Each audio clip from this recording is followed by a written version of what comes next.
अस्सलामुअलैकुम। Mohammad Zeeshan easy Vu के साथ हाजिर है। आज हम पढ़ाने जा रहे हैं, एक्सप्लेन करने जा रहे हैं वीयू की बुक MGT 211 का लेसन नंबर 2। स्टार्ट करने से पहले आपसे रिक्वेस्ट है, सब्सक्राइब ज़रूर करें और बेल आइकन को भी प्रेस लाजमी करें ताकि इस चैनल की हौसला अफजाई होती रहे और आपके लिए नए नए वीडियोस, नए नए लेक्चर्स हमें अपलोड करने में ज़्यादा खुशी महसूस हो। शुक्रिया। तो आइए चलते हैं लैपटॉप की स्क्रीन पे और स्टार्ट करते हैं आज का लेसन। जी तो स्टूडेंट्स, हम आ चुके हैं लेक्चर नंबर 2। लास्ट टाइम हमने लेक्चर नंबर 1 पे एक वीडियो बनाई थी, उम्मीद है आपको पसंद आई होगी। हमने लास्ट टाइम भी एक्सटर्नल इन्वायरमेंट का जिक्र किया था। एक्सटर्नल और इंटरनल इन्वायरमेंट दोनों पढ़े थे। अब हमने पढ़ना ये है कि एक्सटर्नल और इंटरनल इन्वायरमेंट ऑर्गेनाइजेशन के डिसीजंस पे, ऑर्गेनाइजेशन पे कैसे असरअंदाज होते हैं। क्लियर? सबसे पहले बात, एक्सटर्नल इन्वायरमेंट क्या है? एक्सटर्नल इन्वायरमेंट वो है जो outside the boundaries of the organisations होते हैं। वो तमाम फैक्टर्स, वो तमाम चीज़ें जो कि ऑर्गेनाइजेशन के आउटसाइड से हैं, यानी इसकी बाउंड्रीज के बाहर से हैं।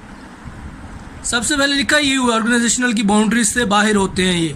फिर मल्टीपल इन्वायरमेंट। अब इसमें इन्वायरमेंट कौन कौन से शामिल है एक्सटर्नल में?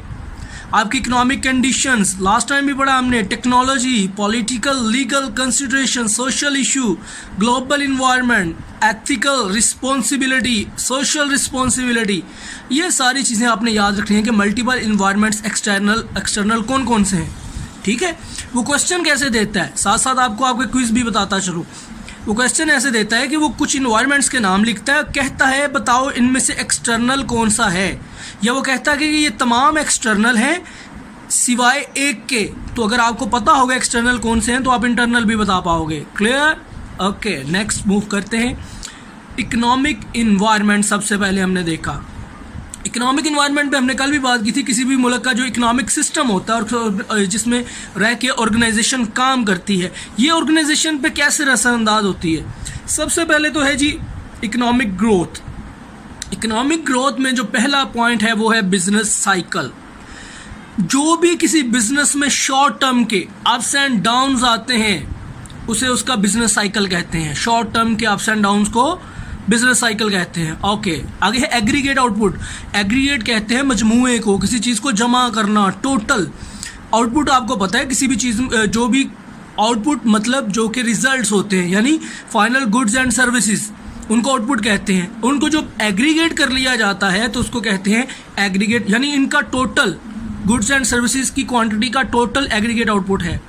स्टैंडर्ड ऑफ लिविंग, किसी भी मुल्क में जो भी टोटल क्वांटिटी और क्वालिटी है गुड्स और सर्विसेज की, जो कि उस मुल्क में रहने वाले लोग परचेज करते हैं, जितना परचेज करते हैं उनका स्टैंडर्ड ऑफ लिविंग है। आप बेहतर समझते हैं स्टैंडर्ड ऑफ लिविंग किसे कहते हैं। आगे ग्रॉस डोमेस्टिक प्रोडक्ट, GDP। किसी भी मुल्क में अपने रिसोर्सेज को यूज़ करते हुए, यानी अपने मुल्क के फैक्टर्स को यूज़ करते हुए जो भी प्रोडक्शन टोटल की जाती है उसे उसकी ग्रॉस डोमेस्टिक प्रोडक्ट कहते हैं। Okay, GDP। फिर है GNP, ग्रॉस नेशनल प्रोडक्ट। इसमें क्या है, सेम वही है डेफिनेशन GDP वाली, वही याद रखनी है आपने।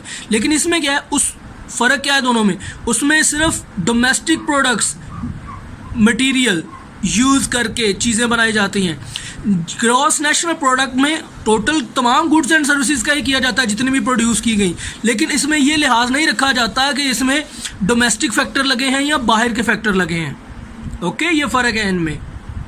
गुड। उसके बाद है जी ग्रोथ रेट है, real growth rate, GDP per capita, real GDP, purchasing power parity, इनको हम डिस्कस करते हैं। ये सारी इकोनॉमिक्स की टर्म्स हैं। रियल ग्रोथ रेट क्या होता है? जब भी आप ग्रोथ रेट, GDP के ग्रोथ रेट को एडजस्ट करते हो इन्फ्लेशन के साथ। इन्फ्लेशन क्या होती है? इन्फ्लेशन होती है जब आपके मुल्क में बहुत ज़्यादा महंगाई हो जाए, यानी too much money needed to purchase too few goods. थोड़ी चीज़ खरीदने के लिए ज़्यादा पैसे की ज़रूरत पड़े, इसे इन्फ्लेशन कहते हैं। जब इस रेट के लिहाज से रियल ग्रोथ रेट को एडजस्ट किया जाता है तो इसे रियल ग्रोथ रेट कहते हैं, याद रखना। जीडीपी पर कैपिटा, जीडीपी का आपको पता है ग्रॉस डोमेस्टिक प्रोडक्ट, जितना प्रोड्यूस हुआ एक साल में। पर कैपिटा मतलब पर पर्सन, जीडीपी पर पर्सन, ठीक है। जीडीपी पर पर्सन ही से ही आपको स्टैंडर्ड ऑफ लिविंग का पता चलता है कि एक बंदा कितना को खर्च करता है, भाई उसका स्टैंडर्ड ऑफ लिविंग क्या है। ओके, आगे है रियल जीडीपी। रियल जीडीपी जब भी किसी मुल्क में करेंसी की वैल्यू में और प्राइसेस में चेंज आता है, उसके लिहाज से जब जीडीपी मेजर किया जाता है डॉलर्स में, तो उसे रियल जीडीपी कहा जाता है। Last one is purchasing power parity. Purchasing power parity क्या होती है? परचेजिंग पावर से आपको पैरिटी याद रखना है। ओके, ये टिप है आपके लिए। परचेजिंग पावर, खरीदने की सलाहियत, इसकी डेफिनेशन कुछ यूं है कि एक इंसान की परचेजिंग पावर सेम टाइम पे मुख्तलिफ जगह पे मुख्तलिफ होती है। यानी 100 रुपये है किसी के पास, तो ज़रूरी नहीं कि वो सेम चीज़ दो जगह से 100 रुपये में एक जितनी ही ले सके। मिसाल के तौर पे आप अपने मोहल्ले से जो सब्ज़ी लेते हो वो 50 रुपये में किलो आती है, लेकिन आप मंडी में जाते हो तो 50 रुपये में वो 1.5 किलो आती है। यानी पैसे भी सेम, चीज़ भी सेम, लेकिन जगह का डिफरेंस होने की वजह से आपकी परचेजिंग पावर में तब्दीली आई। इसे कहते हैं परचेजिंग पावर पैरिटी। इससे आसान मिसाल नहीं है मेरे पास। ओके जी, इसके बाद है प्रोडक्टिविटी। प्रोडक्टिविटी क्या है? मैयर करना। प्रोडक्टिविटी एक मैयर है, इकोनॉमिक ग्रोथ को मैयर करते हैं, जिससे उसे प्रोडक्टिविटी कहते हैं कि किसी सिस्टम ने अपने रिसोर्सेज में रहते हुए कितना प्रोड्यूस किया। किसी सिस्टम ने अपने रिसोर्सेज में रहते हुए कितना प्रोड्यूस किया, ये उसकी प्रोडक्टिविटी है। अच्छा, आगे है जी कौन सी चीज़ें हैं जो आपके ग्रोथ को, इकोनॉमिक सिस्टम की ग्रोथ को रोकती हैं। वो ये 3 चीज़ें इसने लिखी हुई हैं आमतौर पे। पहले तो इसके लिखा हुआ है जी balance of trade. Balance of trade क्या होता है? आपको इंपोर्ट एक्सपोर्ट का पता है। किसी भी कंट्री की exports minus imports balance of trade कहलाता है। Exports minus imports balance of trade. Good. अगर एक्सपोर्ट्स ज़्यादा हों और इंपोर्ट्स कम हों तो इसको ट्रेड सरप्लस कहते हैं, यानी कंट्री फ़ायदे में है, उसकी एक्सपोर्ट्स ज़्यादा भाई। लेकिन अगर इसके उलट हो जाए, इंपोर्ट्स ज़्यादा करनी पड़ जाए और एक्सपोर्ट्स कम हो, तो ये ट्रेड का डेफिसिट कहलाता है। नेशनल डेट, किसी भी गवर्नमेंट ने बाहर से जितना भी कर्जा लिया हुआ है, किसी भी गवर्नमेंट ने जो कर्जा लिया हुआ है वो उसका नेशनल डेट है, क्योंकि गवर्नमेंट का कर्जा पूरी कौम पे कर्जा होता है, इसलिए इसे नेशनल डेट कहा जाता है। इकोनॉमिक स्टेबिलिटी, अब इकोनॉमिक्स को स्टेबल भी रखना है भाई। इकोनॉमिक स्टेबिलिटी के लिए क्या किया जाता है? किसी भी मुल्क में अमाउंट ऑफ मनी जितनी भी अवेलेबल होती है और वहाँ पे मौजूद गुड्स एंड सर्विसेज जितने भी प्रोड्यूस की गई हैं उनका सेम रेट होना चाहिए। क्लियर? इसको कहते हैं इकोनॉमिक स्टेबल है कि अगर पैसा बढ़ रहा है ना तो चीज़ें भी उसी लिहाज से बढ़ रही हैं। Quantity of goods and services के लिहाज से ही आपके पास अगर पैसा है, जिस तरह उसमें चेंज आता है पैसे की मिकदार में वैसे ही चेंज आए, तो इसको इकोनॉमिक स्टेबिलिटी कहते हैं।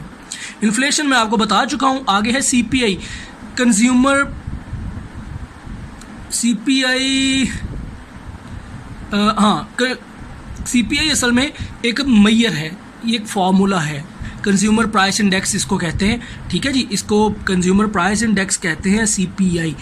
ये मैयर जो करते हैं इससे इन्फ्लेशन मैयर करते हैं, यानी इन्फ्लेशन को मालूम करने का जो फार्मूला है वो CPI कहलाता है। इसमें आपके वो फार्मूला नहीं दिया हुआ, ना ही आपको कोई इतना लंबा चौड़ा इसमें है, क्योंकि ये बिजनेस से रिलेटेड है, थोड़ा सा इकोनॉमिक्स का पोर्शन है, इसमें वही पढ़ाया जा रहा है। CPI आपने सिर्फ याद रखना है कि इन्फ्लेशन को मैयर करने का फार्मूला है CPI। क्लियर?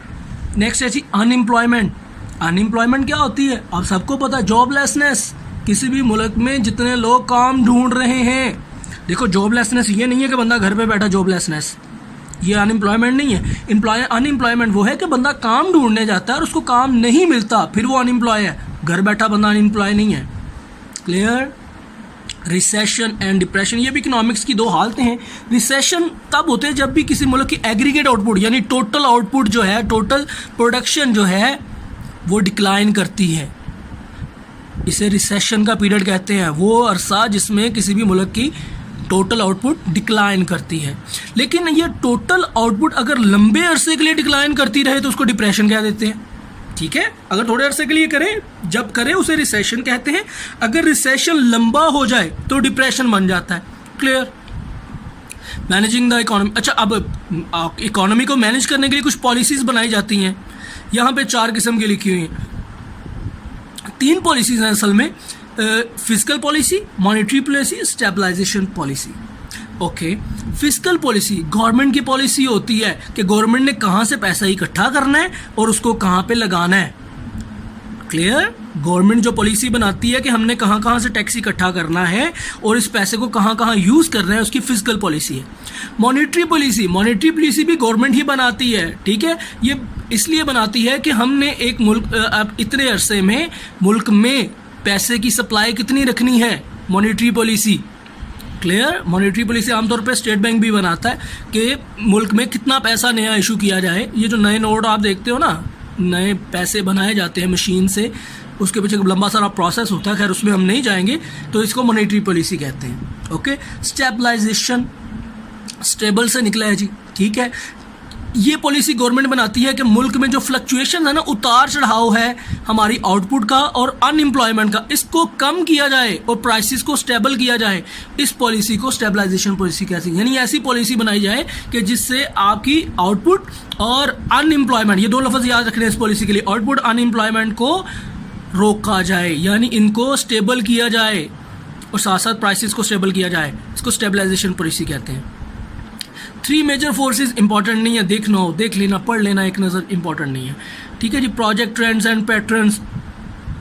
अच्छा जी, प्रोजेक्शन ऑफ नियर फ्यूचर, मतलब इन्वायरमेंट फैक्टर पे, इन्वायरमेंटल जो फैक्टर्स हैं ना, war can alter these projections. मतलब आपने कोई प्रोजेक्ट लगाया हुआ है तो इन्वायरमेंट में कोई ऐसा मसला आता है, कोई जंग लग गई है, तो आपका प्रोजेक्ट जो है वो ख़राब हो सकता है। हाँ जी, डेमोग्राफिक इन्वायरमेंट। अब डेमोग्राफिक इन्वायरमेंट के लिए इसमें होता क्या है, पॉपुलेशन। इस इन्वायरमेंट में कौन कौन से लोग हैं, size of population, population growth rate, population distribution on the basis of gender, ठीक है, जेंडर, एज और income level, level of education, graphic location, family structure, ये सारे आपके डेमोग्राफिक इन्वायरमेंट है। याद रखने हैं आपने, लाजमी याद रखने, ये पेपर में आते हैं, ठीक है जी। ये सारी चीज़ें आपके डिमांड पर असरअंदाज करती हैं। देखो ना, पॉपुलेशन ज़्यादा होगी, चीज़ की डिमांड ज़्यादा होगी। ओके, पॉपुलेशन पढ़ी लिखी है वो कुछ और तरीके से सोचेगी, पढ़ी लिखी नहीं है कुछ और तरीके से सोचेगी। जेंडर के लिहाज से मेल जो हैं वो उनकी डिमांड्स और हैं, फीमेल्स की डिमांड्स और हैं। यानी ये डेमोग्राफिक इन्वायरमेंट आपके बिजनेस पे असरअंदाज होता है। उसके बाद है पॉलिटिकल एंड लीगल इन्वायरमेंट। आप अच्छे से समझते हो, सियासी इन्वायरमेंट जो है, मुल्क में अफरा तफरी हो जाए, लॉ एंड रेगुलेशंस ना हो तो क्या असर होता है बिजनेस पे, बिजनेस ठप हो जाते हैं, आजकल ये हो रहा है। Political and legal environment, clear? Law and regulations याद रखना आपने पॉलिटिकल लीगल इन्वायरमेंट में। Technological environment. अच्छा, टेक्नोलॉजिकल इन्वायरमेंट 2 तरह से असरअंदाज होता है बिजनेस पे। सबसे पहले है प्रोडक्ट एंड सर्विस टेक्नोलॉजी। एक तो टेक्नोलॉजी वो है जो प्रोडक्ट एंड सर्विस को प्रोड्यूस करने के लिए यूज़ होती है, मशीनरी वगैरह, कंप्यूटर वगैरह, कोई भी टेक्नोलॉजी अच्छी, इसे कहते हैं प्रोडक्ट एंड सर्विस टेक्नोलॉजीज। जबकि दूसरी है बिजनेस प्रोसेस टेक्नोलॉजीज।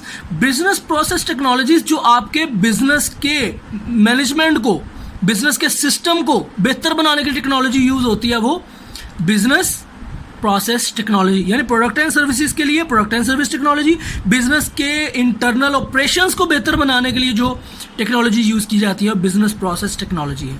क्लियर? इसके बाद है ERP, एंटरप्राइज रिसोर्स प्लानिंग।